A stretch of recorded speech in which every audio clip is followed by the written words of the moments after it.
Hello' friends, welcome to my YouTube channel.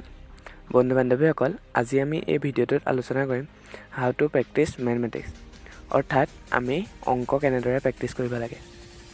বন্ধু বান্ধৱীসকল, maths কেনেদৰে পঢ়িব লাগে বা মেথছ কেনেদৰে পঢ়িলে এক্সামত এটা ভাল মাৰ্কছ পাব পাৰি, সেই বিষয়ে অলৰেডি আমি এটা ভিডিঅ' আপলোড কৰা আছে, যাৰ লিংক ডেছক্ৰিপশ্যন বক্সত দি দিয়া হৈছে।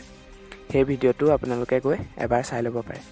গতিকে এই ভিডিঅ'টোত আমি অকল মেথছ কেনেদৰে প্ৰেক্টিছ কৰিব লাগে সেই বিষয়ে আলোচনা কৰিম। তেন্তে ব'লক বন্ধুসকল, আজিৰ আমাৰ ভিডিঅ'টো আৰম্ভ কৰোঁ। প্ৰথমতে টিচাৰে অংকটো কৰি দিয়াৰ পিছত সেই অংকটো বুজি লোৱা আৰু কোনটো ষ্টেপৰ পিছত কোনটো ষ্টেপ কৰিছে মনত ৰাখা। তাৰপিছত কপিত মেথছটো প্ৰেক্টিছ কৰিবলৈ চেষ্টা কৰা। প্ৰথমতে কুৱেশ্যনটো পঢ়া আৰু মেথছটো কৰিবলৈ চেষ্টা কৰা। যিমানলৈ মেথছটো কৰিব পাৰিলা, কৰা নোৱাৰা ষ্টেপকেইটা আকৌ এবাৰ চাই লোৱা। আকৌ বেলেগ এখন পেজত মেথছটো প্ৰথমৰ পৰা কৰিবলৈ চেষ্টা কৰা। বন্ধু বান্ধৱীসকল, উদাহৰণস্বৰূপে এই মেথছটোকে চোৱা। ইয়াত এক্সৰ মানটো ফাইন কৰিবলৈ কোৱা হৈছে। ধৰি ল'লোঁ এই মেথছটোকে তোমালোকে প্ৰেক্টিছ কৰিবলৈ লৈছা। ফাৰ্ষ্ট তুমি যেতিয়া প্ৰেক্টিছ কৰিছিলা, ধৰি ল'লোঁ ইমানলৈকে তুমি অংকটো কৰিব পাৰিলা। তাৰপিছত তুমি মেথছটো আকৌ এবাৰ ভালদৰে চোৱা আৰু নেক্সট পেজত তুমি আকৌ প্ৰথমৰ পৰা কৰিবলৈ চেষ্টা কৰা। ধৰি ল'লোঁ এইবাৰ তুমি ইমানলৈকে কৰিব পাৰিলা।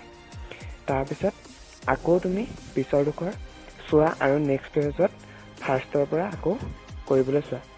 যেতিয়া তুমি একেবাৰে লাষ্টলৈকে নোচোৱাকৈ এবাৰ কৰিব পাৰিলা, তেতিয়ালৈকে তুমি মেথছটো কৰি থাকা।